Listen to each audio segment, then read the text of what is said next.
This is Darker Days number 71, and this time round, myself and Mike. Hey, how's it going? Hello, and I'm joined by James. Hi there. And of course, I'm one of your regular hosts, Chris. And we are joined by some excellent guests for our show this time round.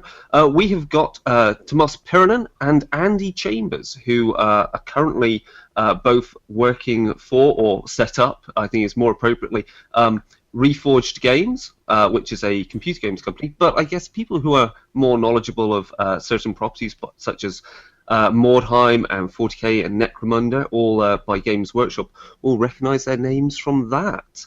So, hello, thank you for joining us on Darker Days Radio and for taking the time to talk to us. Yep, hi, guys. great to be. That'll always happen, the speaking over. That's the joy of podcast. Hello, Tuomas here. Nice to be talking to all of you. So, Reforged Studios, Ubisoft, Games Workshop, EA, Warhammer, Mordheim, 40k, you name it. I've been doing this for longer than it's healthy to admit. And Andy, you've got quite a list of things you've worked on at Games Workshop and beyond. Do you want to go through just give us a gist of the things you've worked on? Give you a quick litany. Yes. Yes. I worked at Games Workshop for 14 years. I started out in mail order actually originally, and then up through taking photographs and writing White Dwarf articles. I worked on 2nd, 3rd, and 4th editions of Warhammer 40,000 as increasingly the lead designer. I also worked on Necromunda, Gorkamorka, Battlefleet Gothic, Space Marine, Epic 40,000, and other ones I can't remember, and more codexes than you can eat, and more White Dwarf articles than it is at all healthy, one a month for 14 years. After that, I went and worked at Blizzard as creative director there on StarCraft 2, and became a lead writer on StarCraft 2. And after that, I've been freelancing and running around all kinds of different tabletop and digital projects. And now I've linked up again with Tuomas, who's an old colleague from my GW days, for working at Reforged Studios. It's something very new and exciting. Excellent. Cool. So, just briefly, can we do this on Darker Days? What gaming type stuff have people got up to recently? James, you been up to anything gaming-wise? Yeah, it's a bit odd for me because I've just moved down to Brighton, so I don't really have very much stuff with me at the moment. So I'm trying to complete Bloodborne before Dark Souls 3 comes out on Wednesday, and it turns out basically coming back to the game after about a year is probably not where you want to be when fighting some of the end bosses. I'm walking in there and I'm going what button is attack? How do I heal? What do all these? What's my moveset? And bosses don't really give you very much time to work that out. But I'm enjoying the creepy. I'm enjoying it. Excellent. You'll have to tell us some more about that when we do another show. Mike, gaming-wise, you up to anything? It's been a little bit quiet since we last recorded an episode. We've only had one session of D&D 5th edition and only one session of Shadowrun. So things have been a little calm, but in that, kind of pause and reflection, I kind of grabbed some of my old Warhammer fantasy roleplay books and some of the Rogue Trader RPG books, and was kind of flipping through them in preparation for this episode. So pretty psyched to talk with these two fine giants of gaming this episode. Excellent. I'm trying to think what I've done.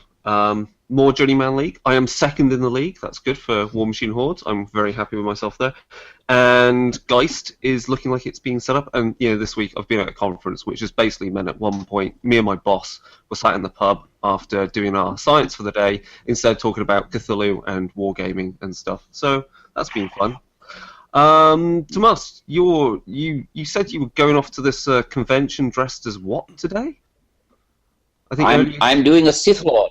It's I find it really Star Wars is huge now again with the new movie out and the Rogue One coming out as well. So it's immense here, and I really like to talk to the people who are at the end of the day are my audience, so that I'm not this game designer whose games they played, or it's the whatever, it's computer games or tabletop games. I just want to hear really what people are into and what they're talking about right now. And that's much easier if I can go incognito.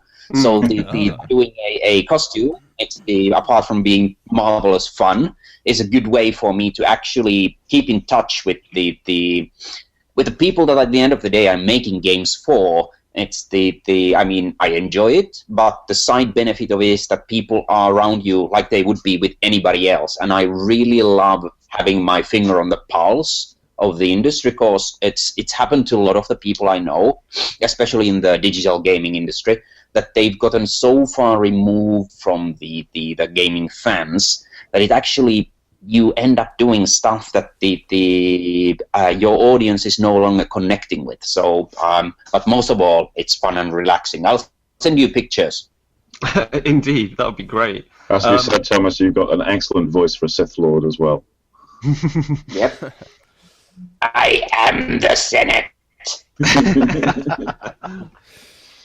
Right, and Andy, you been doing any particular gaming for yourself recently? Always. Yes, always. Inescapable. Let me see what I've been up to. Actually, today, I'll give you my sad story of today, which is I've been playing PlanetSide 2 on PlayStation 4 all day, desperately trying to claw back my kill-death ratio from having a bad week. It's been like I had magnets stuck to my head all week, attracting bullets. But fortunately, I've had a storming day today, and we've actually gone up 0.005 on my kill-death ratio, which, sadly enough, means something to me. And apart from that, actually, I was put very much in mind of what you were saying about Bloodborne, because we watched Mad Max Fury Road. We got Sky Movies this week, so we watched Mad Max Fury Road again, which I haven't seen since Story of Sinner. It was like, oh, that's so good, and it made me want to go back to playing Mad Max on PlayStation, which I'd kind of played many hours for and then quit to start playing The Witcher instead. And I went back, and where I sort of left off, part of where I'd stopped, as ever, as is often the case with games, I had a boss fight which was giving me trouble. And I went back in and I kicked its ass. Cool. And other than that, my more credible thing that I should say is that this week I did a seminar on gamification at Nottingham University. Oh, right.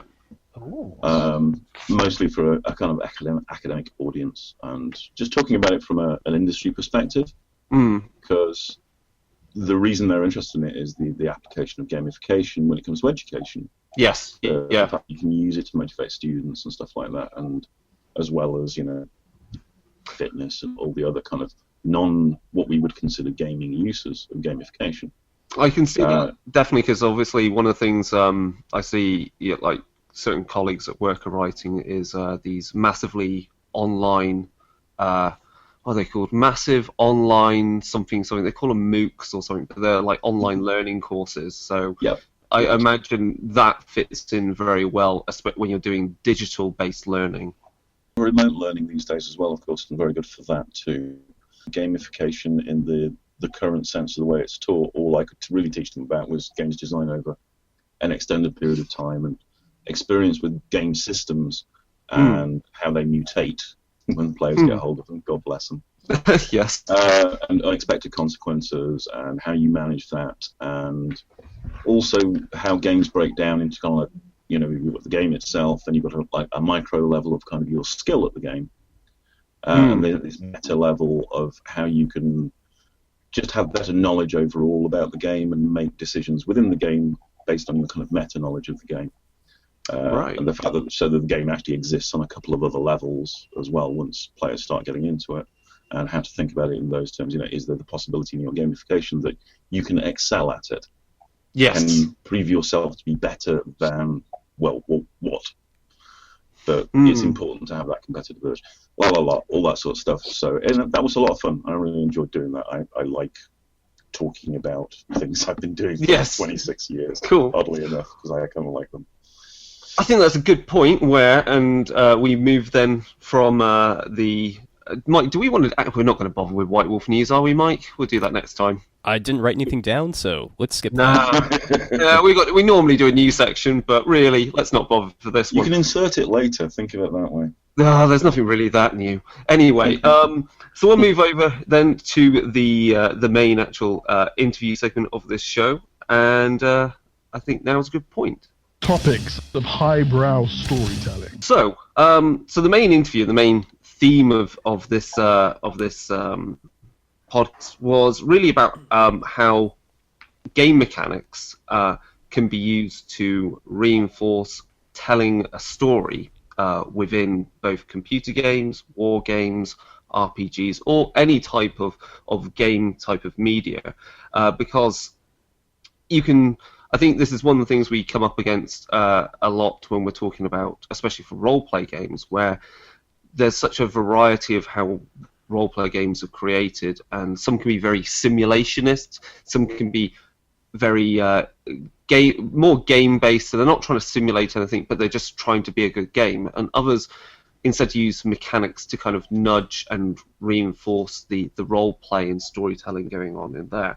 So given that you, Andy, and Tuomas have got such a wide breadth of experience and lots of experience in both different media projects and games themselves, it seemed like the ideal kind of topic to both listen to what you have to say about the projects you've worked on and what you've really enjoyed working on, and also what you feel games design has done for gaming over the years, and really what's the next big things maybe, as obviously we've got touchscreens and virtual reality, and where do these type of things fit in with traditional board games, war games, card games, and so forth. So if we're happy with that kind of theme, we can carry on with the first question then. Mike, do you want to field the first question? Yeah, I can definitely do that. So when you're formulating game mechanics, what do you think is easier? Designing the mechanics for an established or in-house developed IP, or is it actually easier to design a type of game and then try to match the setting and material to it? You guys have worked quite extensively, of course, with Games Workshop. So do you guys usually come up with, man, maybe we should do like some sort of a naval game, and then you think about, oh, well, you can link it up pretty well with 40K and go from there, matching the mechanics you're coming up with to the setting itself. What was the kind of the general approach in these different situations that you've encountered in your illustrious careers? You go first, Tuomas.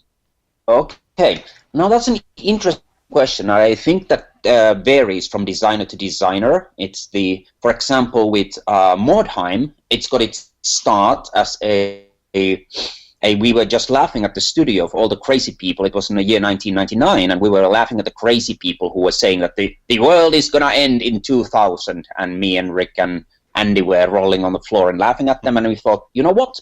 This is exactly the kind of stuff that the mad religious lunatics in the Warhammer world would get up to. So let's see what the world was like in the Warhammer world in 2000. And we found that this was a perfect period. The Empire was in flames. All the factions were fighting each other. Magic was illegal, so there was no schools of wizardry. The Great Chaos Incursion was boiling up. And we decided this is a great place for a game. And then we thought that we want to do a skirmish game as an introduction to the players into the main game of Warhammer. And since we all love Necromunda, we thought that maybe we can do something similar in the Warhammer space. So to me, it's often started with a fiction, with an idea. It's the stuff like, wouldn't it be cool if you could play a game where you are like the Marines in Aliens, that you have a squad of badass soldiers going into the nest of the aliens, and then you end up maybe something a bit like a Space Hulk. I personally need the idea. It would be very hard for me to write just a clever rule mechanic and then try to build a game around it. I am myself inspired by stories, by characters, by events. Having said that, I've met designers who are very technically minded, and they come up with a really clever game mechanic, and then they try to find a game to build it around. But to me, every game I've done, even if I've known that we want a game in a certain space, it's always started with me with an idea in the beginning. I need that for myself. So that's for me. Perhaps unsurprisingly, I'm very much aligned with Tuomas on this one. I was just sitting here thinking about it actually, and it's always that mental image that comes first. You know, the Marines creeping around in the alien nest, and the one for me is always Battlefleet Gothic, which was the giant cathedrals in space blasting the hell out of each other. And after that comes the quest for the right mechanics to go with it, to invoke those feelings, and to get you into the position, into the boots of that particular commander or that particular soldier on the field, or what have you.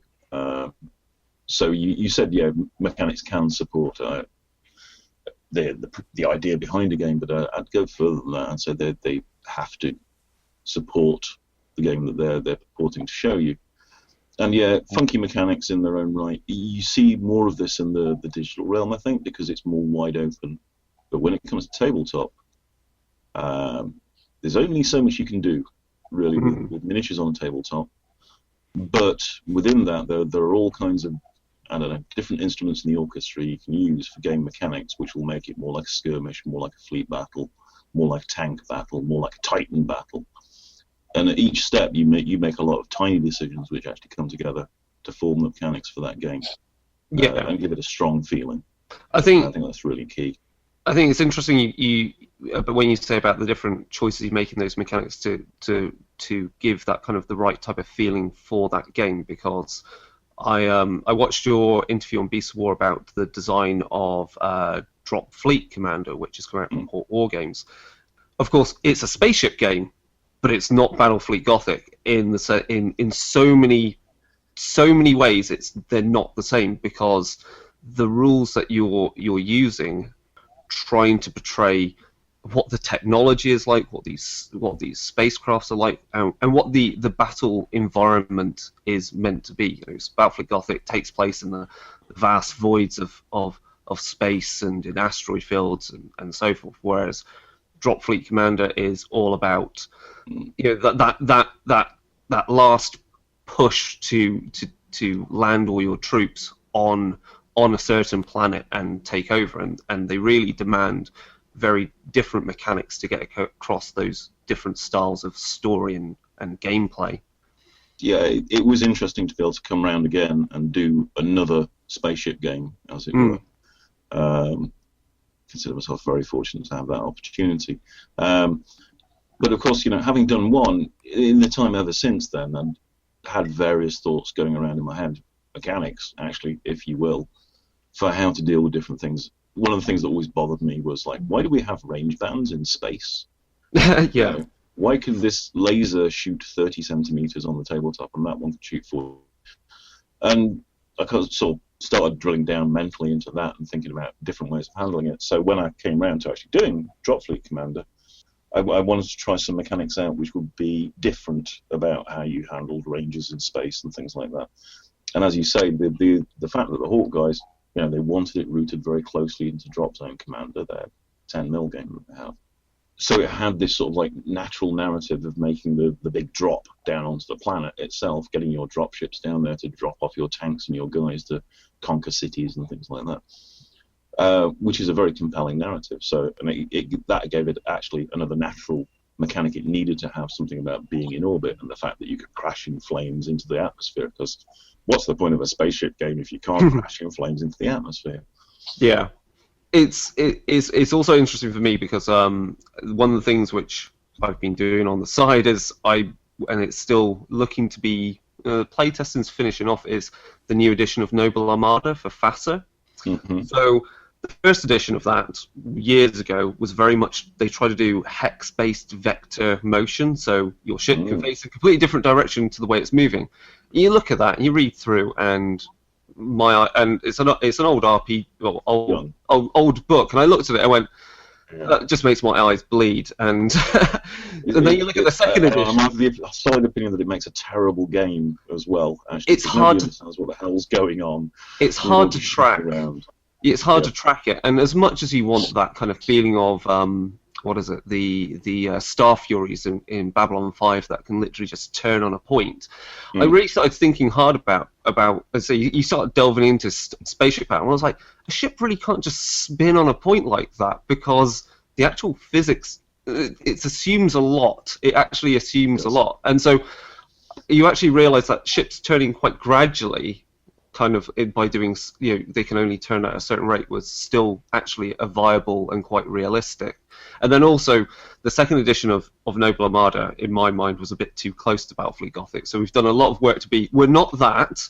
And since you did your interview on Beasts of War, I was like, and we're definitely not that. We're definitely either. Damn it. Well, I wasn't that we can't be that. I was like, well, at least we haven't designed it like that. We've definitely got a different theme and mood for the game which fits that setting. So it's just wonderful how you can have spaceship games that all have very different mechanics and thus act very differently. But it goes back to what we're talking about. You're using different mechanics to evoke a different feel. So like the Battlefleet Gothic, to continue the spaceship examples with that, the Battlefleet Gothic ships are, they're these thunderous great things that can absorb a lot of damage, and they die very, very gradually, sort of thing. It's every time one goes down in flames, it's a tragedy. It's a named ship that's gone forever. And Dropfleet Commander's not like that at all. They turn out these ships like cookies. Yes. Nonetheless, they can take a hell of a pounding, but there's a lot going on in a Dropfleet Commander battle, and it's very deadly. So they've got very contrasting mechanics in them that evoke different sorts of spaceship games. And what you're saying again about Noble Armada is you're again trying to evoke a different kind of spaceship game. A fighter combat game in space is going to be different to a battle cruisers game in space. It's going to be different to a battleships game in space, which goes back to what I was saying earlier. And the concept behind Battlefleet Gothic, I say, was always Space Battle of Jutland. Really. Yeah. Big dreadnoughts throwing shells at each other. Whereas Dropfleet Commander is a lot more modern. It's kind of based on Harpoon and games like that from back in the 80s and 90s. James, Mike, do you want to follow up on anything on that question about developing for an established IP or developing for a game and then trying to fit to an IP? I don't know, James, have you got some input on that? I was going to ask a question. I was going to ask a very similar question later. As someone because I've worked on some very strictly controlled IPs where you don't really have as much control of the story and things. And even, heck, I worked on Magic the Gathering, so I had very little control of the story and mechanics. It was mostly a wrapper for it.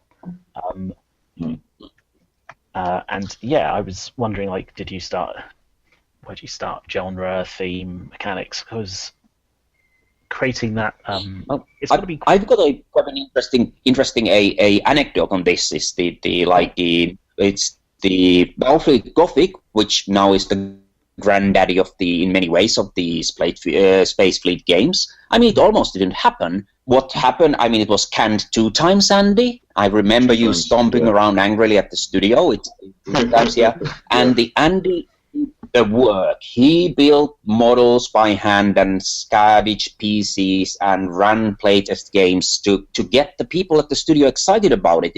And it was all that, like the Andy said, was getting the idea of the fantasy of these giant lumbering ships fighting against each other. Because in the design studio, we needed to get people excited about what we were doing. When I did Mordheim, I built the whole freaking city as a model with the help from the mighty Perry twins. Yes, we were working on established IP, but in many ways, to me, it was like creating something from ground up. And I do mean, this is what it looks like. Look, I built the model. So it's not like Magic the Gathering. It's at least for us, it wasn't the experience. But we really clawed from a very slippery pit of those games into the light.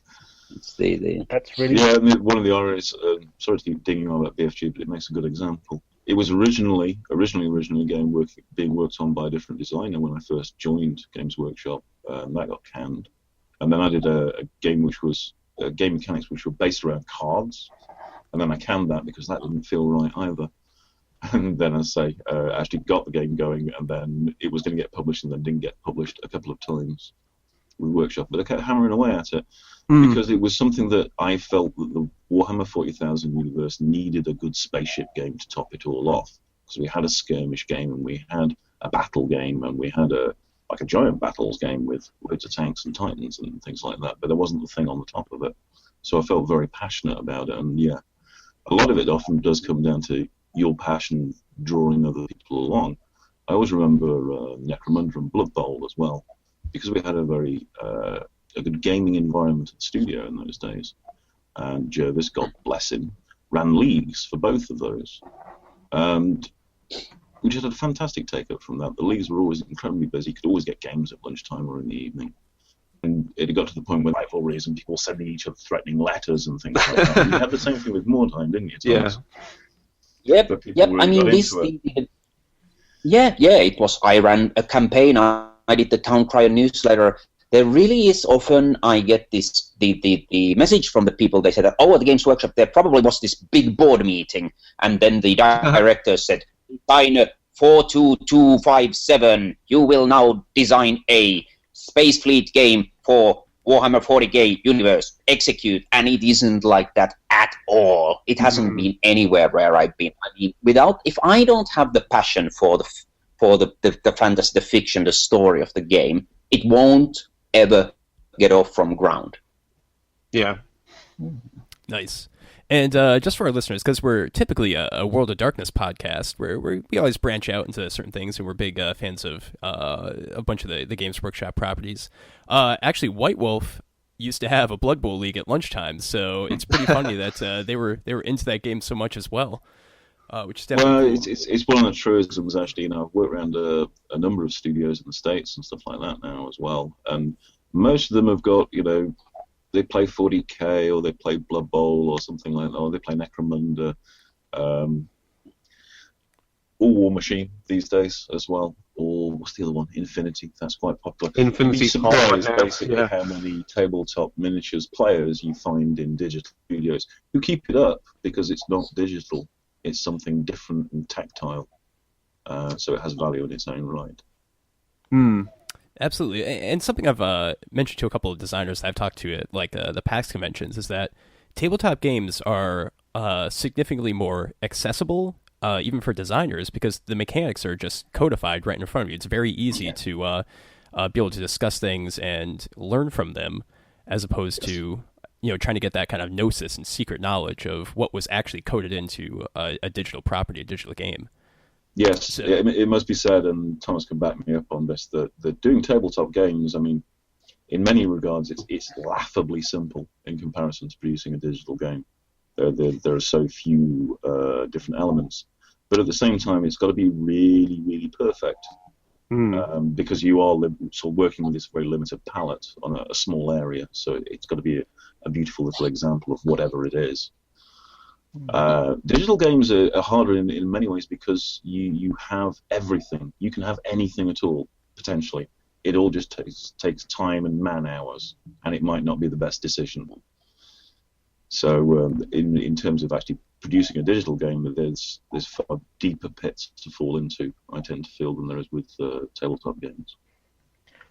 You mentioned pitfalls with digital. I suppose that's it's quite interesting because you also get a lot of balancing happening after games are released digitally, whereas with board games or actual physical products, it's very difficult to say, that rule in the rule book, it's not what it says. It was a thing for me when I started at Blizzard. The idea that I was actually moving into an environment where if you wanted to change things, you could just change them. You could just put a patch out, and everybody's games would change, and that would be it. The end. You don't have to worry about whether they read the appropriate White Dwarf article with the updates in it, or they could find your FAQ on the website and knew about it, and all the rest of these things. Of course, it's not that simple. In fact, it's considerably less simple in some regards to patch a game than to use the same sort of techniques with tabletop. Because with tabletop, there's more flex there at the end of the day, because you're dealing with people and people brains. So they can figure things out for themselves, and they can disseminate knowledge to each other in a way that PCs and digital games can't. So you can do things like patch it and break it and make it worse. I was going to say, patching things is quite... It's dangerous. Dangerous territory. Because you've got so many, as you say, because you've got so much you can use, and depending upon how granular the game is in terms of various things interacting, and how much stimulation of actions is going on, and how much information is being communicated between different, whether it's different characters or different units and their weapons and so forth and so forth. It's in danger of becoming very much a black box, where it's very hard to see fully a change that you think should work, how it actually then propagates out through this layers and layers of gathering chaos until it has some unexpected outcome. That's just me commenting from what I do for work, is that this is a very big problem for simulating things in general and trying to make models. And thinking that a game should be a model is it could be quite dangerous if you've got so much interacting. Okay. Shall we move on to the next question, because that's mostly relates to this quite well, which is so when designing mechanics, how difficult is it as a process when the desire is to design certain mechanics that reinforce the setting, tone, and mood, and the internal logic of the game, but then you've been tasked. You also have the task of delivering a certain type of final game experience that may have choices that you need to make. That means you have to compromise on the certain designs and game mechanics you create. So, how often, or have you got good examples of where you go, I really want, say, Mordheim has to have this kind of feel, but the mechanics we initially came up with, they don't allow it to be as good as game as it could be, or as fast flowing, or as exciting, and so you have to have have to make changes and modifications to make it a better unification of rules and also game experience. All the time. This is the Jervis, whom both me and Andy work with and respect a great deal. It's one of his rules is called "Murder Your Darlings," and his basic rule was that you were going to say that. Your game that is your favorite, and cut it out from the game. Doesn't matter if you think it's the best rule ever, but you are emotionally attached. You won't see the forest from the trees. You just will do anything to keep your favorite little toy in the game. Get rid of it right now so you can focus on the overall quality. It's and the message really was that at the end of the day, it's no individual building block can be more important than the whole. And the movement in the games anyway has been going towards the easy to pick up, difficult to master. It's the games nowadays, tabletop or on the console, are not as complex, at least from the interface and rules wise and the learning wise, as they used to be. Like the mind-numbing detail is starting to be a very small niche. And the trick there is a good designer can make a deep game, a replayable game. It's the game that's hard to master. It's the with very simple rule set. I mean, one of the biggest draws for all the games that I made that lived for a long time is that the players will find every time they play a new game, something new will happen. They had a new kind of army list or warband or gang they made, and they equipped it differently, or they did a different move, or the combination of the rules allowed some new experience, emergent gameplay to come out of it. The trick is, how can you create that without just writing reams of rules for people to remember? So to answer your question, in every single game I've worked on, I've made the game better by the cuts I made rather than the additions I put in. Excellent. Andy, I'm sure you've got some excellent thoughts on this as well. Well, this is I come from the same school, basically, so I was also taught murder your darlings at your mother's knee, and it's very true. The times I haven't done it, I've regretted it. There is not really any rule system that you create that will not benefit from you sort of trimming it down and figuring out what the core principles of it are and cutting out the extraneous, ooh, wouldn't that be a cool idea, things that you get on the periphery. And you can start out having a cool idea for what it should be, and that actually eventually gets overshadowed by something else, and you've got to know when to let that cool idea go. It's very, very true for mechanics. Is that, I mean, that must be quite important then, both for digital games as well, because, as you said, there's so much you could potentially put into a game, and then judging every addition and whether it is actually adding anything of value to the game. Is that quite difficult for digital games then? Would you say it's more difficult when people do want to put so much into them and make these games so large and broad and convoluted? Yeah, I mean, I worked on a lot of console games, and Andy obviously, like the Need for Speed franchise, and Andy obviously worked on StarCraft 2, and they don't come bigger than that. And the arms race there is tremendous. Like the fans always say that we want billion new features, even though they don't actually know what that would mean. It would mean a worse game. All the companies are pushing the graphical fidelity, the number of features, the multiplayer, the online connectivity, you name it. There is an incredible list of things that a modern video game requires. And it also is very expensive. Like the budgets are now running into hundreds of millions for the biggest games, which is just insane amount of money. And if you make wrong choices, you're not just causing oops, we have to rewrite this page of rules. You are causing millions of dollars of damage every time. So what you don't do is actually at least as important. You must have a competitive product, and it has to be a good game. But you can easily sync the schedule and the quality of the game by bloat. Mm-hmm. And and really the modern video game projects are so big that these decisions, and you have to make many of them in every game because those things are so damn big now. Each decision is really momentous, and it causes plenty of stress. But yeah, at least on tabletop. If I spend a month writing a rule that in the end I had to cut, it'll hurt, but it doesn't mean that a dozens of man hours of some of the most expensive people on Earth were wasted, and you have to recode.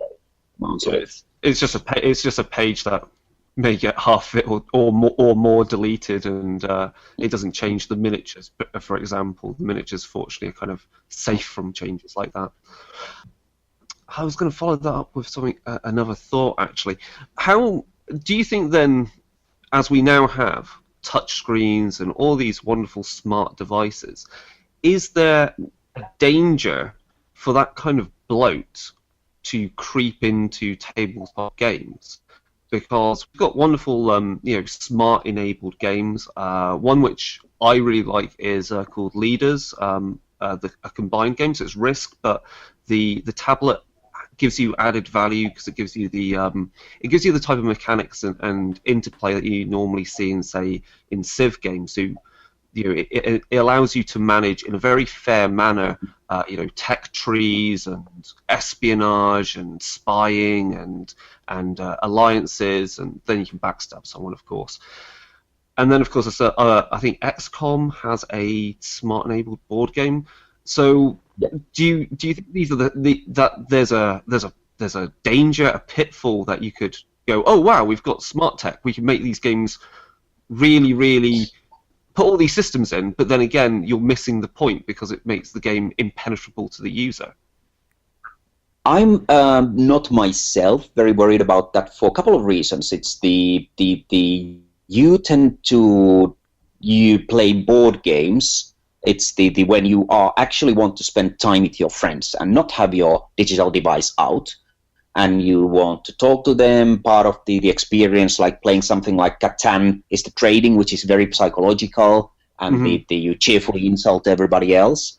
And while something like touchscreens, the great thing about them is that I can play almost anywhere and get into the game immediately and hook up with my clan around the globe. So not around the table, but around the whole planet. I can play a multiplayer game that's the connected. It occupies a different part of my life. Now, having a multimedia game like the ones you mentioned, and or the ones like Skylanders, which is a Toys to Life game. Mm-hmm. Yeah, it's those overlapping things. I think they are cool and new, but I don't think that there is ever going to be a moment when we wouldn't like to have a beautiful playing pieces and a greatly done board and our friends around it with maybe a couple of pints of beer in our hands. It's if you're so inclined. And having a game that's as much a social interaction as it is a game, while digital games tend to be, they can be very social, but not in the same way, because there is something about being physical presence with the other people. So I'm not threatened by that at all. I think the both will flourish, and the new multimedia games have a place to flourish too. It's a funny one, isn't it? Because the digital games actually do the granularity really, really well. It's kind of their strength more than anything else, far more so than a tabletop game or a board game where you're relying on the poor old bit of wetware inside your head to figure it all out. A lot of it comes, I think, down to the games designers and their experience about how far they let themselves go down that rabbit hole. And you can find, in terms of digital games, the entire range from things that go into painstaking detail as simulations about every last possible feature, through to things that are very, very simple. And even within a title, Civ has been going through some interesting revolutions, no pun intended, in terms of producing a consoleized version. Civ Rev, which has actually worked out really well on tablet as well. And it's kind of quite a different game to traditional Civilization, and yet it's not, and yet it is, and yet it's not. So I find fascinating, the fact that it can kind of mutate off different offspring depending on which particular kind of media you're using to create a game. And they've all got their own merits and their own strengths and weaknesses in terms of games design and mechanics that they can use successfully. Yeah. No, it was mainly, it's a thought, because obviously I know that there's been attempts to interface smart tech with war games. So, for example, I think there was Exilis, and it basically, it was, well, you're just replicating it on the computer or on the tablet, exactly what you're doing on the board. So what is the added value of having the technology there? And I think that's where, if you're going to have smart tech, it has to be added value, and it has to be something which is hard to do on the tabletop, yet by having it in the game, it's also not being so intrusive that you're damaging that social experience, as Tuomas was saying. There's the joy of playing Catan, where you're asking for, sheep for wood and so forth. I've got wood for your sheep and so forth. James, Mike, you got anything else you want to draw up on that one? Or any other ideas? Yeah, it's kind of interesting, anecdotally. Tuomas, you mentioned that, sometimes you can't listen to the fans exactly, and I know that there was at least one historical case, a PC game called Tribes 2, where the developers tried really hard to keep the fans happy, and it pretty much destroyed their game. That one, they did things like, rebalancing mechanics, which didn't work out, and then also just allowing lots of mods to be put onto servers, which made it too difficult for new players to really get into the game. So what do you think is the balance of looking at what the current players are saying, and also applying your own knowledge of the more hidden mechanics and code of digital games? Well, to me the balance of the like what you should do and what the fans are saying is a bit like the advice I always give to people when they start in a new place and they have a boss that they don't communicate very well. And they say, my boss comes to me and says that we want to put a sheep in this game. Let's keep our theme of sheep going here. And they say, but it's a game about dinosaurs. There were no sheeps in the time of dinosaurs. And the boss goes, I want sheep. So what I always tell them to do is to ask him, why does he want the sheep? Don't start arguing about the sheep. find out there must be a reason why he wants to see the ships. It might be that he wants to see something cute in the game. So then I tell them, well, you're not gonna get a ship, but I've come up with this really cute dinosaur baby that we can put in the game that fits the theme and so on and so forth. So this is what I think that you can easily get wrong if you just do exactly what the latest guy in the forum said about the game. We want sheep. And if you just start putting sheep everywhere, then suddenly you're not staying true to the vision of the game. So I think it's very important to listen to the fans. You need to understand what they are after, because they will ask for specific features if it's a video game, or they will ask for a specific rules for game. I mean, everybody in the Warhammer and 40K, they said that we want our army to be more powerful, and that doesn't lead anywhere if we make just do a power creep everywhere. Instead, we want to find out that if you're a dwarf player and you think that your army should be more powerful, let's find out why you are losing. Is there an imbalance? And try to find a way to fix that. So if the dwarfs are slow and everybody else is running rings around them, maybe we can come up with something like Anvil of Doom that can shoot lightning bolts and the freeze the enemies, so the dwarves can get into grips with them without breaking the fantasy of playing a dwarf army, which are slow, slumbering, heavily armored. So I do think you have to listen to your fans, but you have to listen to what is the experience they want to have, rather than just do exactly the change they're asking for. Yeah, the old adage for this one is that you don't give them what they want, you give them what they need. And because players will want all kinds of things. They'll want something because, as I say, particularly when you're trying to balance asymmetrical forces, they'll always want what the other guy's got that they don't have. But the fact that they don't have it is part of what makes the forces asymmetrical. And you remember I said I've been in spaceship games since back in the day. My earliest sort of foray into mind-numbing complexity in spaceship games was Starfleet Battles. And gradually over time, Starfleet Battles listened to its fans and gave everybody everything, basically. So you had Federation ships with Klingon-style disruptors on them, and you had Klingon ships with photon torpedoes on them and all the rest of it, because people wanted it. And it actually just robbed that setting of all its flavour. You know, once you have Federation ships throwing plasma torpedoes around like Romulans do, they're not really Federation ships anymore. And there is a kind of Rubicon that you end up crossing if you try and please all of the people all of the time. So within that, as Thomas says, you have to listen to what noise they're making and try and determine what's at the root of it all and what would actually fix it, which isn't necessarily the first thing that you get presented with, because at the end of the day, they're players, they're not designers. It's not their job to figure out how to make a better game. It's your job to do it.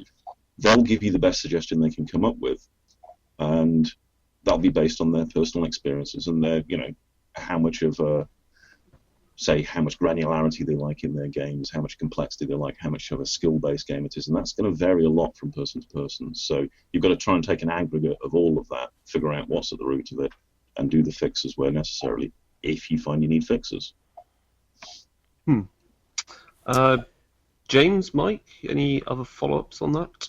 Well, I think Andy's combat leads very well into a preceding question, which is that there's, as designers, there's conflicts between, simulationism, trying to get a particular story that you're telling, the granularity of the game mechanics themselves, and also just the cinematic feel, especially in many digital games. So how do you guys tackle just balancing these different aspects in your various games? I would say it's the know thy audience. If you're making a niche game for a Asian fans, like I remember when I played Robotech for the first time. Oh my Reesus, that was complex. But there are people who love it. They might not be the mainstream, but there are people who love it. If you're making a game for them, then you're making a game simulation first. Again, that's not the kind of designer I am. Therefore, I have never written an edition of Robotech. But there is nothing wrong with that. In general, for the big momentum of the games in digital and tabletop has been going towards more elegant, streamlined rules that they bring the depth out of the using of the rules in many multiple ways rather than just writing a rule after rule after rule after rule. Having said that, it's like Mordheim was a game that had a lot of random elements in it by design, and I did write a hell of a lot of tables for you to roll dice on, that the injuries and exploration and the things could happen, and lots of very weird weapons and pieces of armor and equipment. And that was on purpose, because that was part of the storytelling of that game.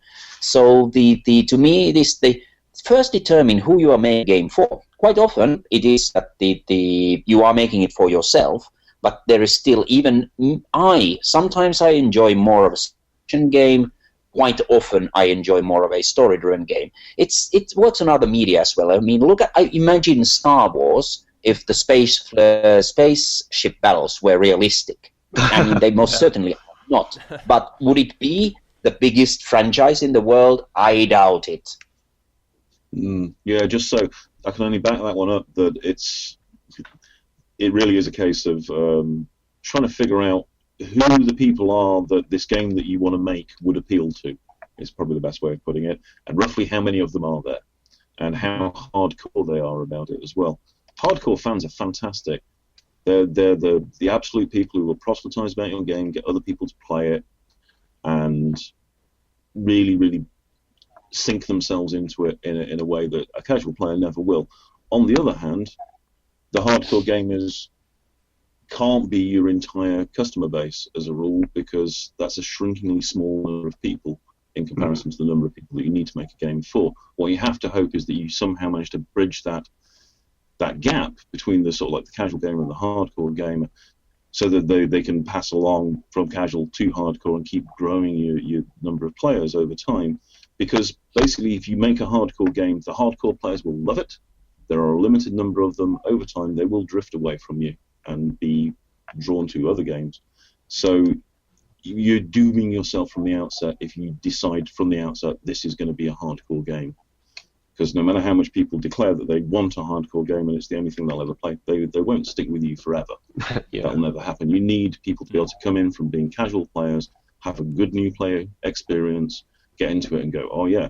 And then ideally you want to make it sure that there's a game there that has layers of depth to it that they can then discover and go, oh yeah, there's more to get into it. There is a meta game, there is a micro game to it, and so on and so forth. You can't just learn the entire game in a week. But I say, it's horses for courses, really, and it all depends on your player base and what kind of game you're trying to pitch. The little hardcore element to it. The interesting thing about the type of mechanics you use and then how you build the game, and I think Tuomas said about streamlining a game, because the more stuff you put in, it becomes more expensive to make this game. Is that quite important with the? I mean, what's the James? It's No Man's Sky? Right? No Man's Sky. Yeah, that's the simulated universe with planets you can explore. Because that's a procedurally generated game. So the important thing there is that you're trying to use a small set of written mechanics, but that can allow lots of emergent gameplay. So that small set of mechanics and the assets you're using have to be very well designed, so that when you plug in your random numbers and someone goes off and essentially rolls a dice and they discover planet XYZ, the game still runs. It's still fun, but it also offers more and new experiences. So is that something you've been thinking about or been involved in? Is that? I'm really fascinated to see, because everything I've seen videos for No Man's Sky, it makes it look like it's a fairly simple game in terms of controls and so on. There aren't massive menus and things like that, at least not from what I've seen so far. Maybe they're coming later. But it looks like it's supposed to be quite approachable, where you run around, you discover things, you mine things, you jump in your spaceship, you go somewhere else. It's more on the Minecraft end of the equation than, I don't know, Elite Dangerous or Star Citizen. Yeah. And I think that's very good. They're making a conscious choice there to keep it elegant and keep it simple, because they have a big pitch, they have a huge idea to sell there of, like, it's an entire universe. You can discover planets no one else has found before. They'll be named after you, Mr. Codswallop or what have you, which is something that's been tried a few times in the past, but it's ever the allure of having this like universe-sized sandbox that you can jet around in. That's a particular kind of game, and I do think that it can't get overly simulationist, and it needs to range more towards the elegance end of the equation, just because, as you say, the magnitude of what you're trying to take on there, you can't worry about how worn out your bootlaces are getting or something like that. On the other hand, I would welcome that kind of level of detail in something like Fallout. Yeah.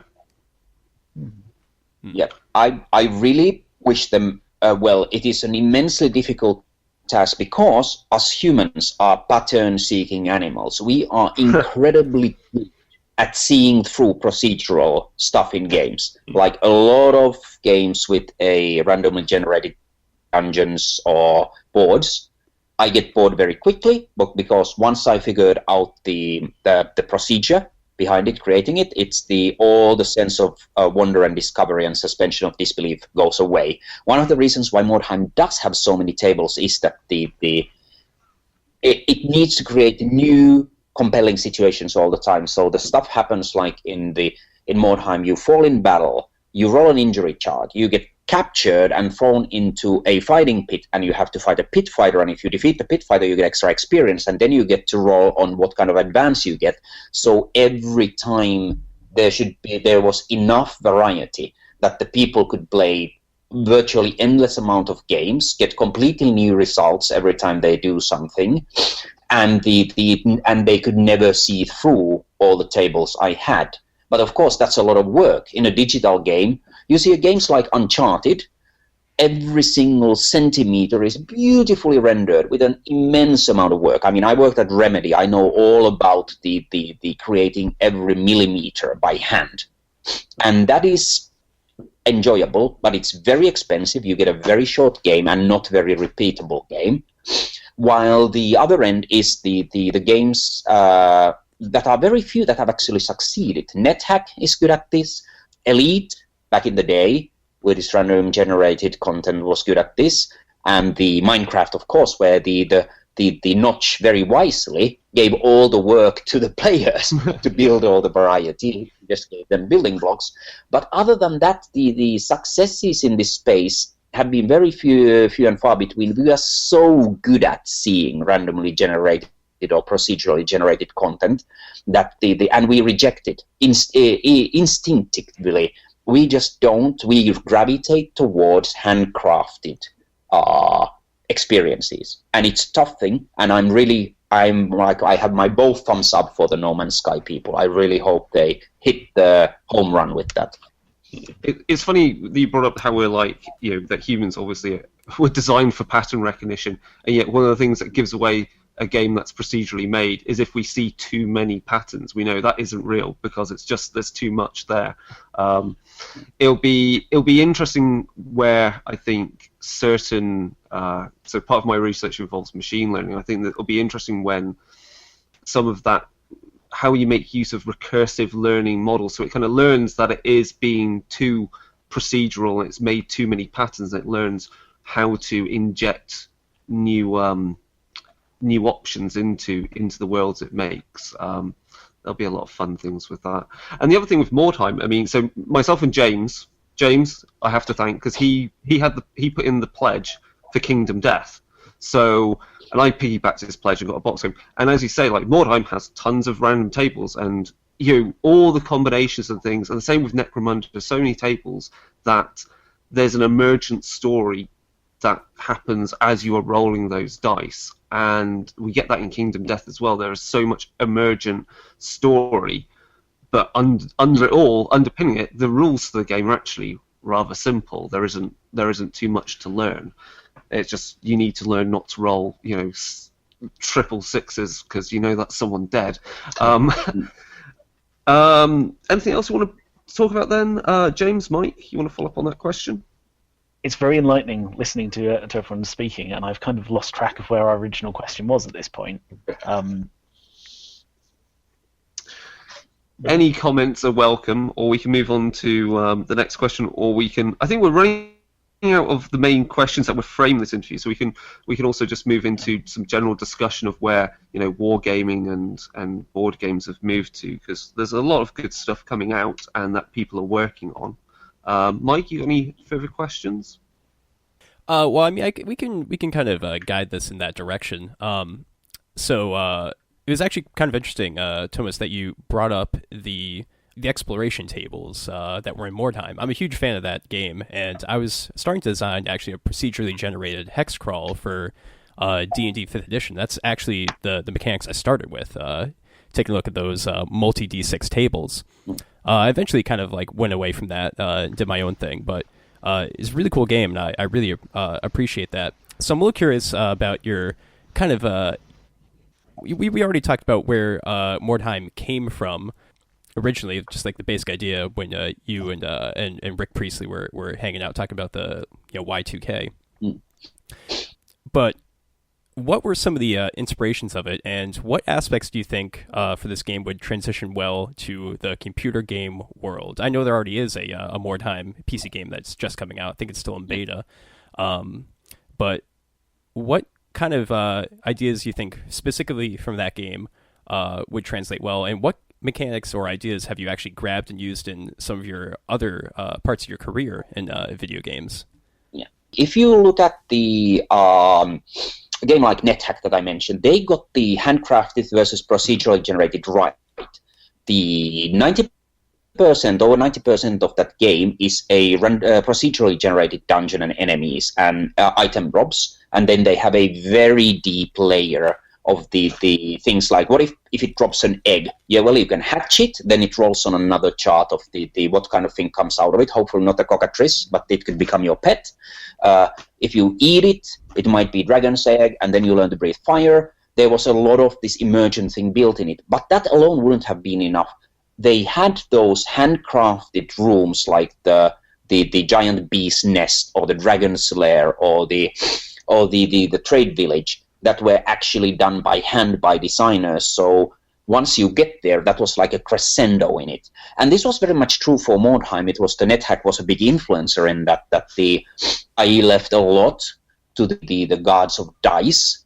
But then if you found one of the very, very, very rare magic items in that game, I really put effort into crafting those into things with history that were not randomly generated. They were heirlooms that were super rare, and they were part of the fabric of fiction. So what I learned from that game was that the balance, if you're using randomness and the procedural generation, then you know how to interpose the handcrafted pieces within it.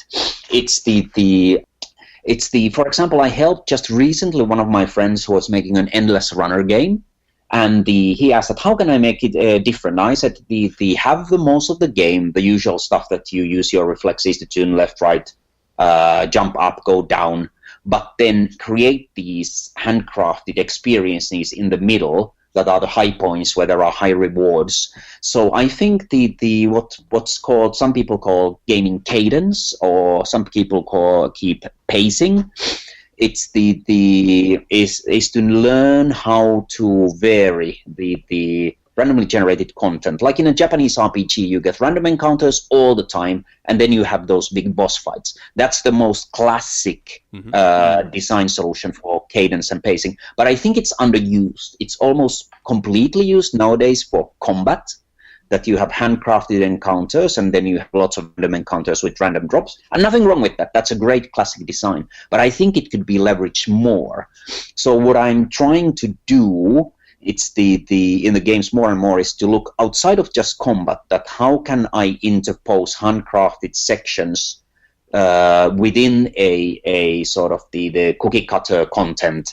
It's to create the high points. Because it's also important, what I found is that if you do the whole game as one high note, then nothing stands out.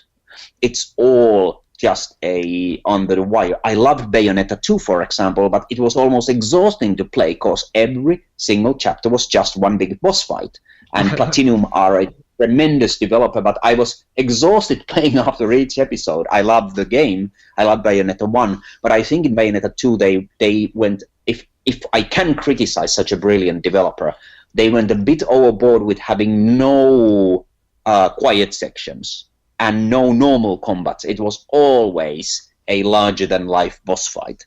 So this is something that I think I learned from Mordheim, and to a certain extent, the other games I did at GW was that not everything can be the crescendo. You also need the lulls. You need the ebb and flow. So and that's much more of a philosophical design decision rather than a learning how to do probabilities. Because all the technical stuff, the people get hung up about mechanics, and mechanics are important. But at the end of the day, it's I think it's more important to think about the experience than just the mechanics. I'll give you one example. I have a friend in a gaming company that will remain unmentioned, and they did everything based on A/B testing. So they had, for every game mechanic, they had 2 options they came up with, as different from each other as possible, and then they observed the player behavior and went with the ones that the players preferred. But they ended up with a game that was really dull and very samey, because the people gave very similar answers to every question. So I think the pacing there has to be a vision by a designer or designers, and you have to have faith in your vision to see it through. Because if you just go by A/B testing, or you just have a continuous high note, you create a game that's has no color palette. It's all just the same mashup of everything. That's a really good point. It talking about the pacing and these high notes and like quiet parts. It reminds me of Left 4 Dead.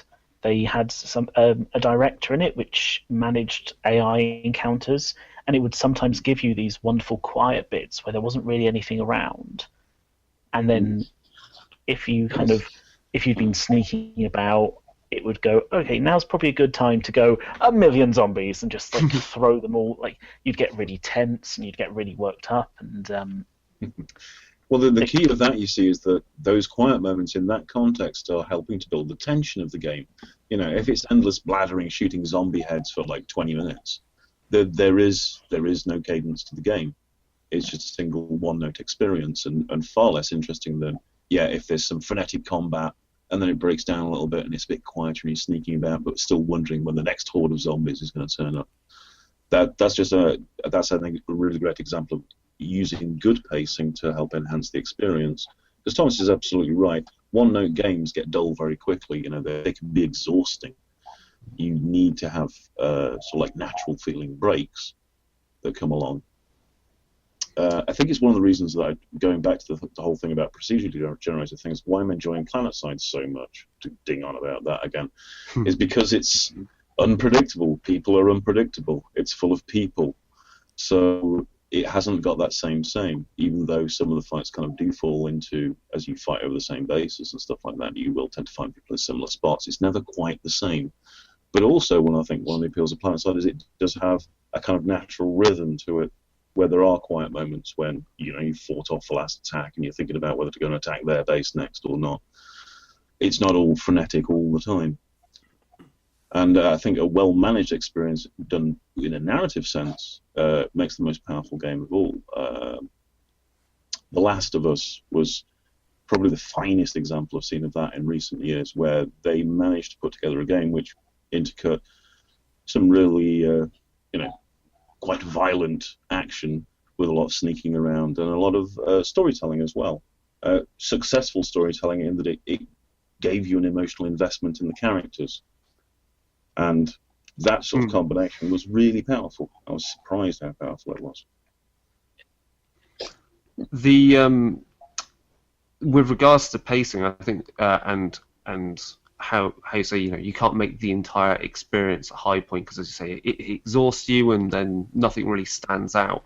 I think it rings true for so many different game types, because this was part of the reason why when we were pointing out that on our previous episode when we did the interview about the Nordic LARP experience and White Wolf's recent vampire LARP they ran, which was a Nordic experience, only a third of the players there were vampires, and their reasoning for that was, if everyone's a vampire, no one's a vampire. And so it's loading, pacing, both pacing and also, I think, loading how you build the world, both in character choices, are all things that lend to making things stand out and makes it a more realistic, maybe more realistic, but more immersive experience, or something. Not maybe immersive isn't the right point.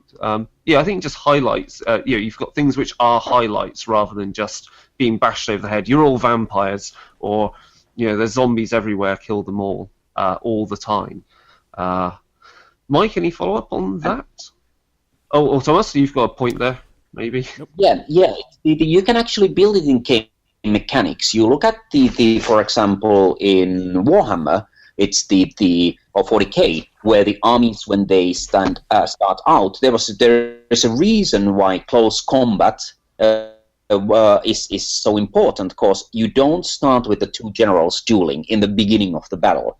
You do your tactical maneuvering, you do your long-distance shooting, you start moving your troops, and then you get into the melee and the nitty-gritty of the things. I mean, what I always loved about both Warhammer and 40k before I joined GW was that the game got more exciting as it went along. I mean, of course, sometimes you got a games that turned too early, but the game, both by design and by luck, because designers do need luck as well, it was a game that always allowed the excitement to build up. I mean, you look at a game like Hearthstone and lots of other collectible card games, whatever, in digital or physical space, the very simple rule that the amount of action points or power points or whatever you call them in each game, it goes up every turn, is brilliant, because it means that the really big plays, the multi-card combinations, the being able to play the big guns, they don't happen on turn one, but you start building the excitement, preparing to play them as you go along. And that to me is a very good design, because it means that you can do meaningful things right from the beginning, but all the big plays are loaded up to the later of the game, and you see them coming and you're jonesing for them. And I think that's something that a lot of the games that don't last, that don't stick around, that don't stick to players' mind, don't have that quality. They don't have that the build-up of momentum, the ebbs and flows, the valleys. And it's also understanding the psychology of the players. Like the Left 4 Dead is a great example. In a good zombie book or zombie movie, it's not just fighting 100% of the time. The suspension, the creeping horror, the expectation of when the zombies come is at least as important as the actual moments of fighting. And The Last of Us is a great example. It's actually very touching, the story, and the characters are very powerful. Fighting, if it did not have those quiet moments where you learn to care about the Joel and the girl, then the fighting wouldn't have anywhere near as much impact. You don't want to see Joel horribly dying once you invested in him emotionally. And this is something that I see a lot of designers missing in their games. I mean, for the same reason you said for Left 4 Dead, it's the same reason why, if anyone says what's your favourite horror computer game, I always go for Silent Hill 2, because there are so many quiet moments in there where all you're doing is interacting with the character you're meant to be protecting, who has some emotional tie to your character, and they're just slowly building that emotional tie until they do some really horrible things to them. Which reflects also, and that's an important lesson. I think, Mike, we talk about that a lot when we're talking about running World of Darkness games, because you can't just have it wall-to-wall horror, gore, vampires all the time, and same for Werewolf especially, because those moments then, when they're important, don't feel important. There's an element which says that in every game, to have any investment in it, you have to have a sense of what's at stake. What do I stand to lose here? I think also, why is it bad if I lose? I think also for a sense of what the normal is and what is considered a normal point. And if you're doing horror games and modern horror, what is considered mundane, because you want to creep people out. You want to set a baseline of what's mundane, and then you can really crank up the tension and the horror. Mike, any points you want to bring up? No, I think that just about covers it. Yeah. There's a little anecdote on that. That this was actually when the World of Darkness has been huge in my native country of Finland. I was quite active in the both the RPG and the LARPing scene. And they gave me the Vampire Counts book to write in Warhammer. And what I did take away from that was that often in the World of Darkness, it's the vampire families that are not all out fighting are the most memorable, and I obviously kept the different bloodlines for the Warhammer. I kept the Blood Dragons and War Castines, who were the rulers and the warriors. But actually, it was the all-female vampire line, the Lamians, that I did, that have had like the most persistent fan base.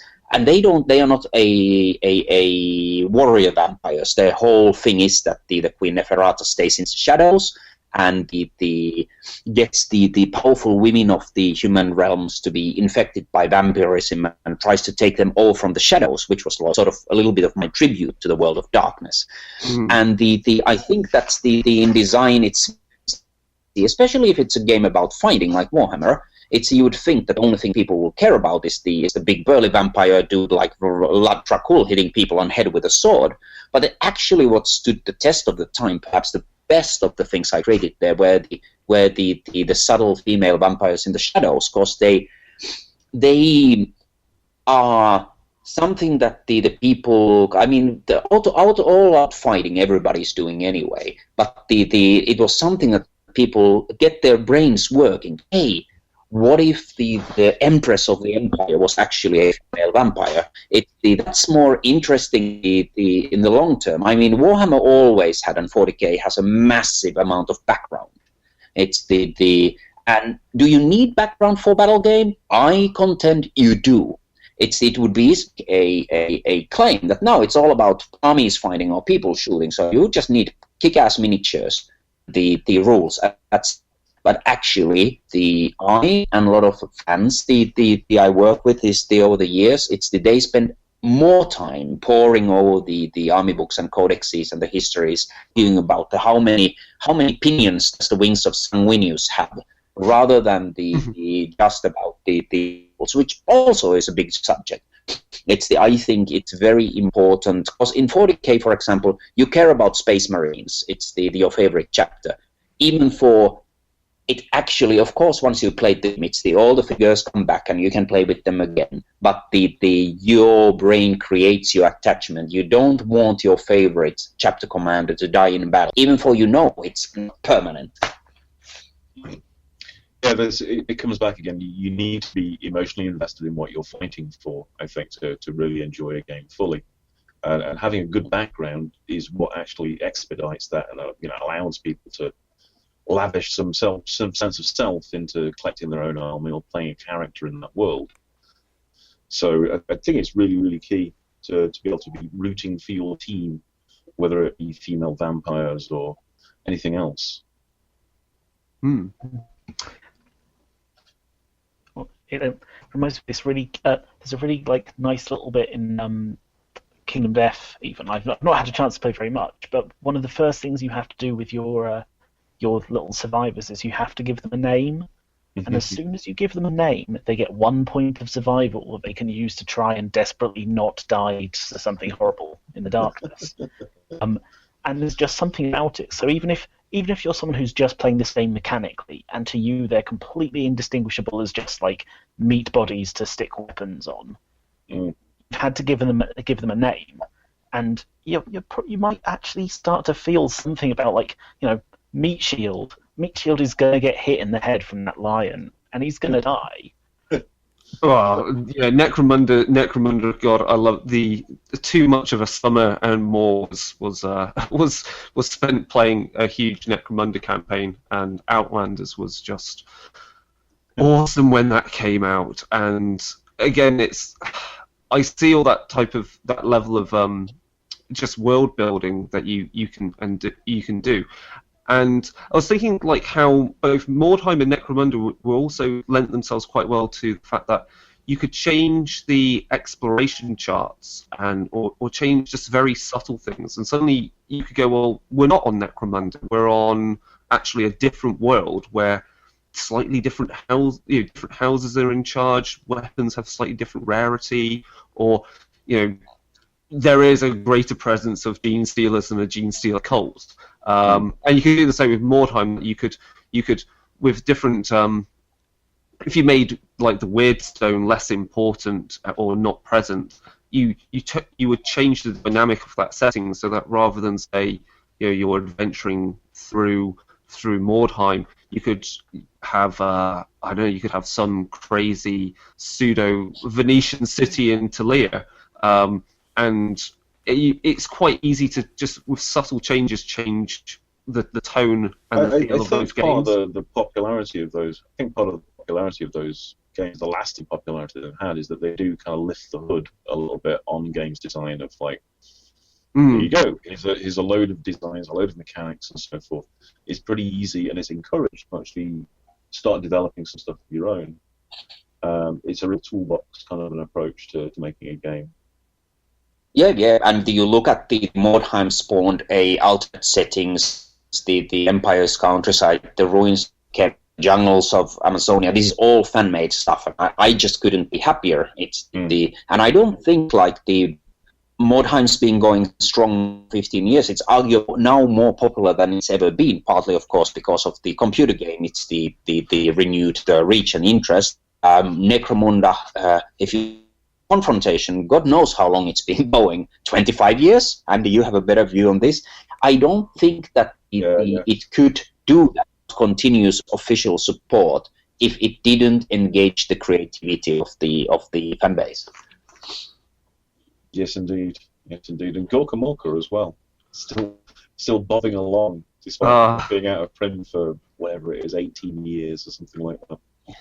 I think my sister hates me because of that game, because I made her. She was at uni in Manchester, and she had to stand in line in the store there to pick up a copy of that game for my Christmas present that year. So she really, really hates me for her Games Workshop store experience. And when I think about it, having worked for Games Workshop in the store, I'm kind of like, yeah, that was really harsh. Yeah, on that her. really sucked. It did suck. I think. Yeah, Gorka Morka, I mean, I think also going back to the longevity of these games and their kind of resurgence recently, I think that's somewhat tied to how much there is now or how much easier it is for people to create both miniatures and or scenery, because we've got so much cool like laser cut MDF scenery. I've just seen there's like some wonderful orc shantytown scenery that's about to be released, and for Mordheim there's just so many different miniature ranges, which if you just go, you can just pick what you want and the bits. I mean, for me, I'm a bit crazy. So I because I was preparing to play Kingdom Death and we had to wait so long for that to come out of Kickstarter, but it was worth it. I dug out my copy of Hybrid that Rackham made over 10 years ago. And it's such an amazing board game. I mean, you look at it and you go, wow, was that made back then? And I've just been picking out, finding more miniatures, and it just adds to that board game. And I think at some point I want to try and use the armies I've collected for it, because they will work wonderfully as some Mordheim gang. Or Raging Heroes. I've got the Jailbirds. They make brilliant Escher, because you're lucky to find a full Escher gang on eBay, not going for extortionate amounts of money. Go on. Say the fact that these skirmish games at various stripes are still going really, really strong, it makes you kind of proud. Makes me kind of proud about Necromunda and Gorka Morka and Mordheim, that they kind of triggered off something that's still rumbling today. And so many games that obviously draw from them that have come out recently, because I mean, we've got like Frostgrave, which again, is very popular, and all these other skirmish games, it's quite easy to see where people have spent lots and lots of time also, playing Necromunda or Mordheim or... No, the beloved. And I should say, credit where credit's due, I'm going to say it again, really, without Blood Bowl or without Jervis Johnson, there were yes. things. Because he was kind of the way, he showed the way forward to us about how you could do a persistent sort of team that could develop skills and so forth, and yet still balance off against other teams and things like that. Mordheim, not Mordheim, Blood Bowl's a really good, a really great example of a game that exists in so many different media types, because we not only have the board game, which still continues to this day and is getting a new edition, finally. Someone saw the light and went, let's do a new edition.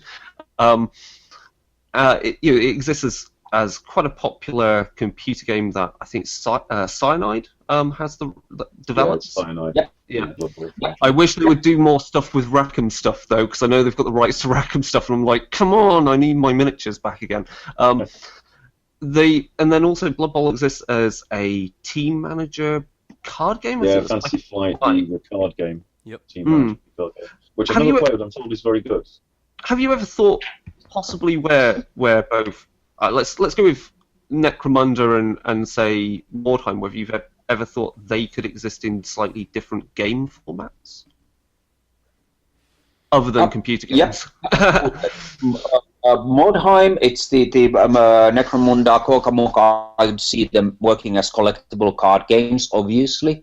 Board games, where they actually do the city of Mordheim or the Underhive as a Space Hulk style, modular PCs that you discover as you go along. Totally could see that working.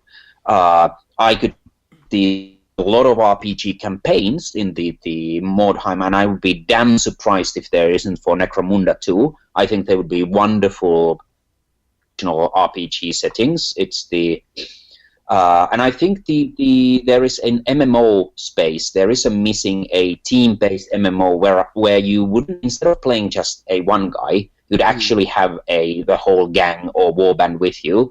I could see many ways doing a game of that ilk.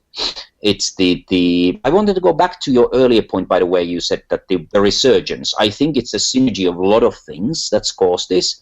It's the internet really taking off from the point that they came out. So now there are forums and the news groups and the Facebook pages that are very active. And like you said, there is 3D printing. There is a ability for people to produce a lot of stuff quite professionally now themselves. So I think it's a synergy of many things that cause this. I just wanted to put the point across. Yeah, Andy, I mean, Necromunda, I mean, is so well loved. I mean, I'm kind of surprised actually that I don't think there's a Necromunda setting book for any of the 40k role plays, but no, Necromunda fell into a kind of weird place, I think, in terms of licensing. Right. Is the real story about it, which I only say because I wrote a novel for Necromunda when Black Library was still doing Necromunda novels, and they stopped doing Necromunda novels because it was in some sort of weird space IP place. So I know that there's been talk in more recent times about perhaps doing a PC version of it, which I would really love. I'd love like an XCOM style turn-based. Yes. I'm sorry. Necromunda. I really would. Yeah, I think we've joked about it a few times. I keep trying to suggest to Mike that either he or I run a Warhammer Fantasy RPG set in Mordheim, and again, I think I'm really sad there isn't that book for Warhammer Fantasy roleplay, and again, it mostly has the same issues as Necromunda. It falls into that position where if you start developing stuff for the roleplay game, that has a knock-on effect on the IP in general and what the actual war game is. I get the impression that Workshop, bless its cotton socks, likes to try and keep its IPs sort of partitioned from each other. So that kind of crossover into the Warhammer world RP kind of, again, it falls into a bit of a weird space for them. Yeah, it'll be interesting to see how successful Mordheim is, as well as when it as a computer game as well, because it's a funny time for it to be out. What with the changes to Warhammer in general, and the same with the Total War Warhammer. I'm really looking forward to Total Warhammer. I'm not ashamed to say I like the Total War game. I've enjoyed all of them, and I'm going to really enjoy using orcs. So. Yeah, I mean, the jury's still out on the what will happen with the Age of Sigmar. It's how successful it will be. I mean, one thing with the GW stuff always was that the 40K is such a phenomenal success that the games that would be for any other games company smash hits, if they get compared to 40K, that's a tough comparison to them to do. It's the same thing as my friends at Riot Games. It's tough for them to do a second game because League of Legends is so successful.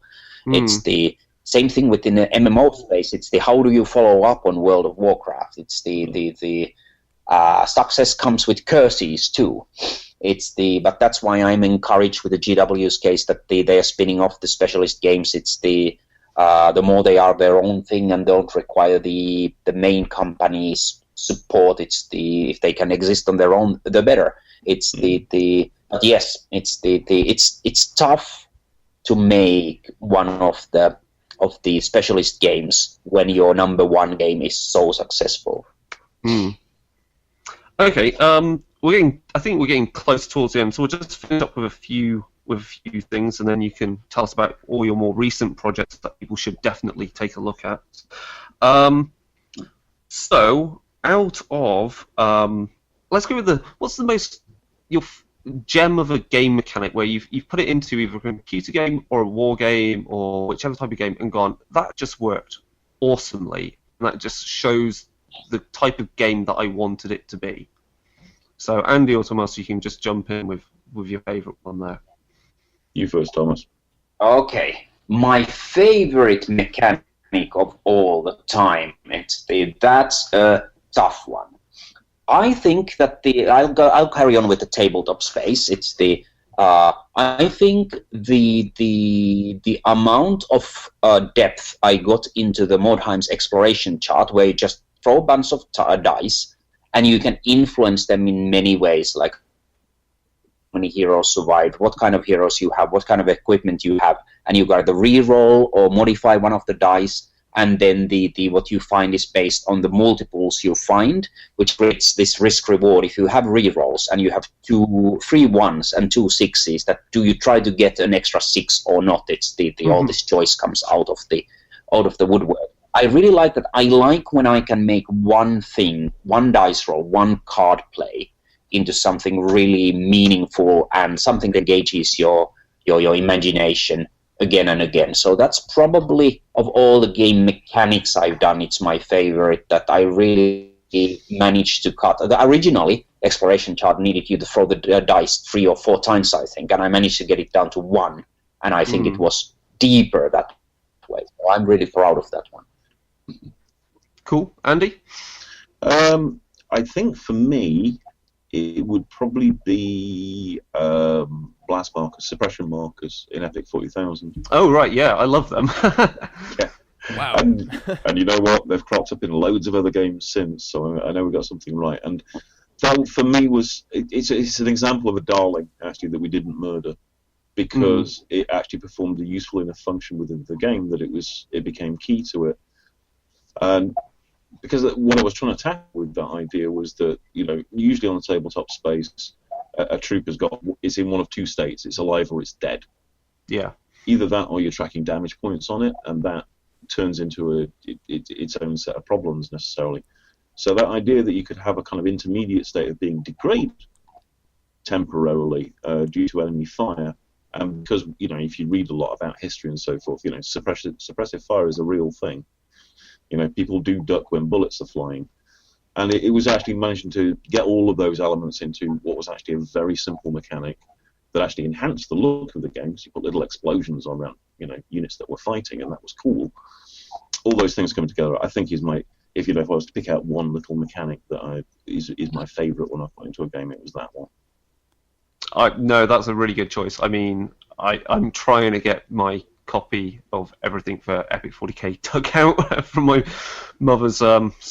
I think it's all in a shed somewhere, and I'm just just eager to get it all dug out. My advice, Chris, is try Epic Armageddon if you haven't, because that's really good, and it's a happier compromise between the very elegant sort of we've stripped everything away system of Epic 40,000 and the really kind of clunky but granular Space Marine game that came before it.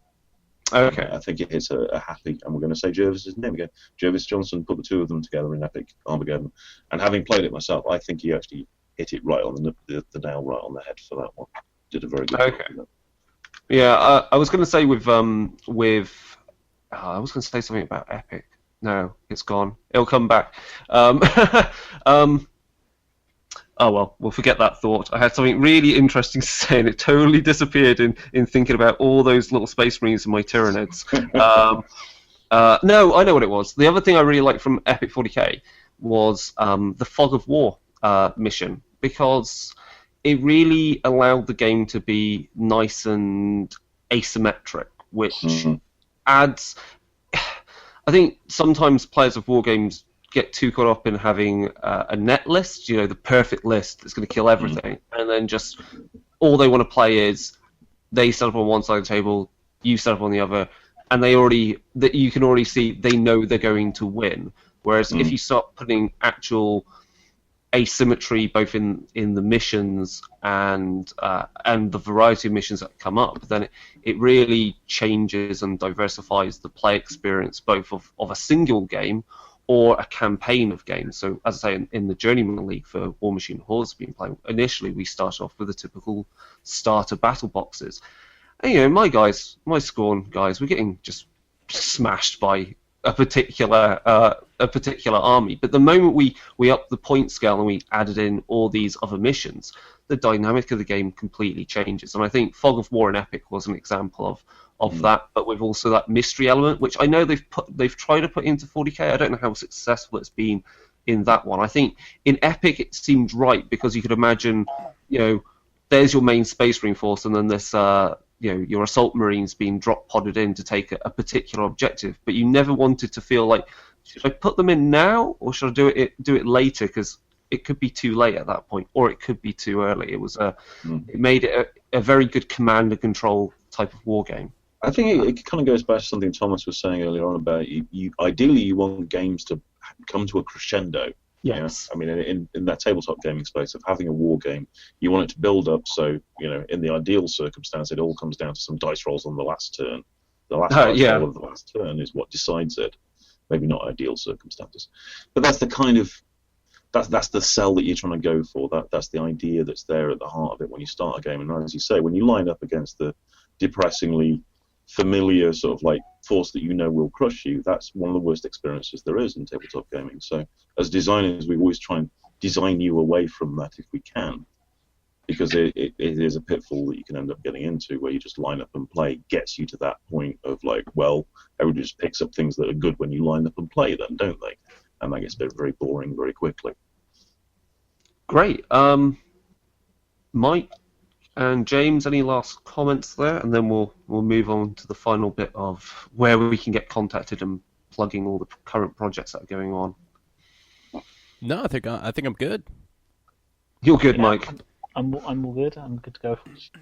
Okay, so let's start off with the one which I've got more details on, because I grabbed it because Tuomas said to check it out, and I completely missed this in everything when I was looking for it. So, Andy, you've worked with Mark Gibbons and Ryan Miller and some other guys, which I haven't got down on my list, on a card game called Dark Deeds, which I saw there's a video of some gameplay from Adepticon from a few weeks ago.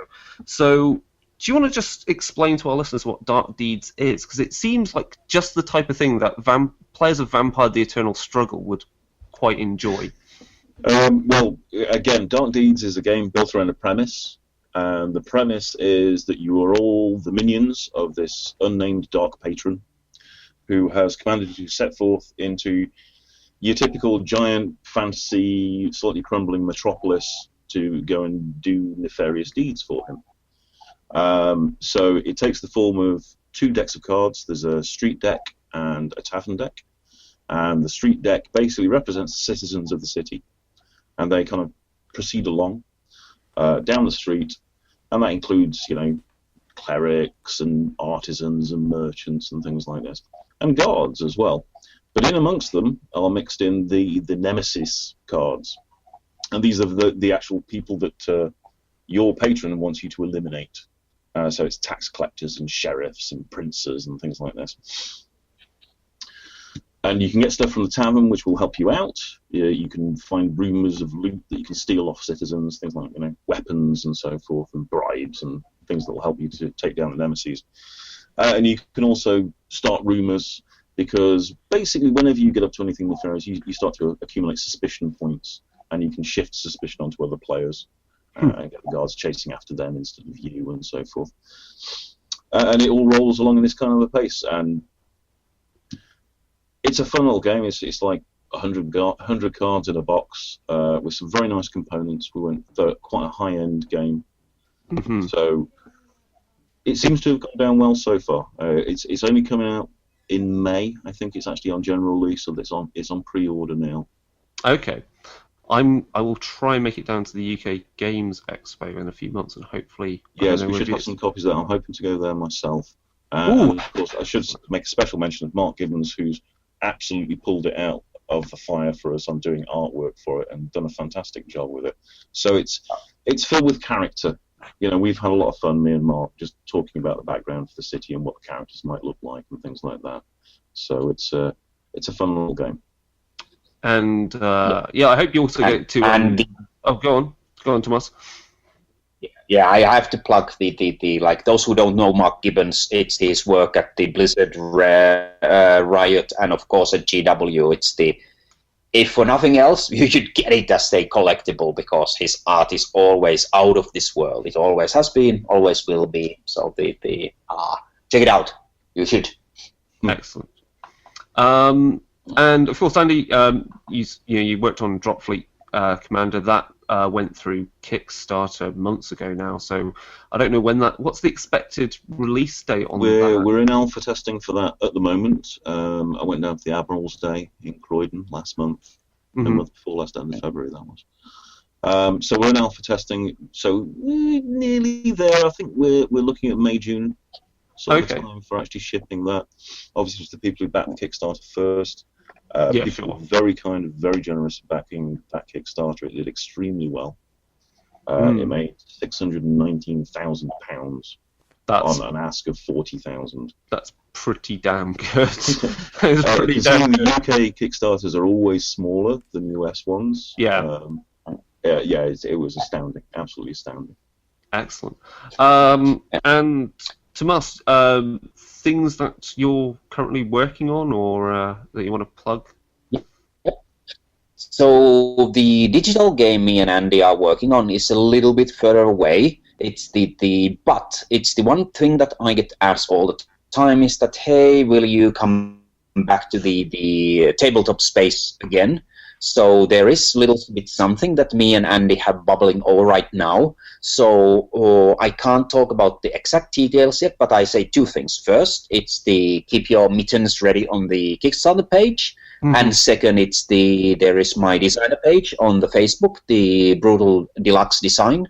Tuomas Pirinen Brutal Deluxe Game Design is come and check it out. And I post all the updates of that forthcoming project there. But me and Andy are not abandoning the tabletop space, not by a long shot. I mean, Dark Deeds is out, and we've got something coming that I am really looking forward to collaborating with Andy on.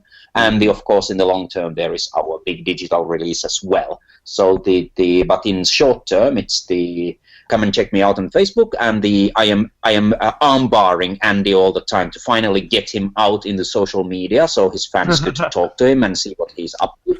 It's and I think I'm winning. I think I'm finally getting somewhere. Well, so hopefully you've won over my wife now, so she's badgering me about it as well. Oh wow! Well, we got Andy to use Google Hangouts for the first time on this as well. It works. New technology. It works. I'm always badgering people at work to use new technology for certain things, and it doesn't always work well. And obviously we'll have links in the show notes for all of that and how they can easily get in contact with you. Most easiest thing is at the Reforged Studios Facebook and your website. Mike and James, any last closing notes on that? Or have we got a last question, Mike? We should do the interview question. We haven't done this one in a while. Oh, wow. I forgot about that question until you just reminded me of it. Okay, all right. Andy, if you could be a household appliance, what would you be and why? The toaster. The classic. Excellent. And the why is because I like toasted goods. So having them shoved in my mouth regularly would not upset me.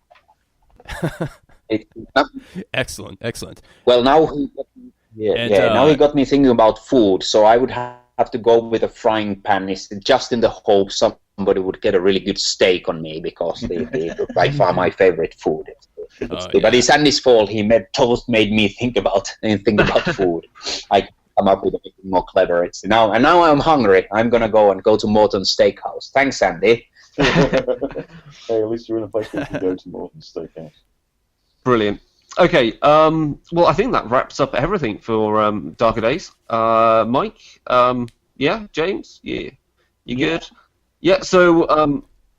Yeah, I think we should just mention where people can find us, which is, of course, you can send us an email over at darkerdaysradio@gmail.com, or visit us on Twitter @darkerdaysradio, or facebook.com/darkerdaysradio is our Facebook page. Yes, we've got a blog where all the wargaming stuff is. There's the Google Plus community.